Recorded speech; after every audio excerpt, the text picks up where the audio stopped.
Let's go do 5 days in the Okefenokee Swamp. This is our first camping spot in the Okefenokee Swamp, and this is actually a Chickee. I'm using the JungleLink Hammock. I'm going to sling it between these posts, but I've got a pretty good roof, and I'm kind of sealed in on the side, so I don't really have to worry about wind. So I'm not going to be using the dry fly tarp on this setup.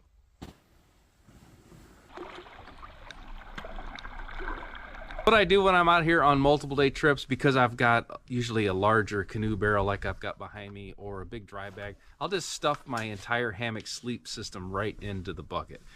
I don't bother taking it apart. The under quilt stays attached to the hammock. The top quilt just stays right inside there. I'll take the spreader bar out for the bug net, and it makes setup a whole lot easier. So this is our third night in the Okefenokee, and this is one of the more unique hammock hangs you're gonna find. This is the cabin on Floyd's Island. So I've stayed here once before, and this is by far one of my favorite places to stay.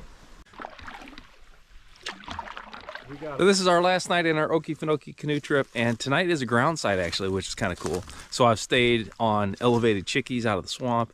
I've stayed in an old cabin, but the big difference is going to be I got nothing over my head tonight, so I'm going to be using the dry fly tarp.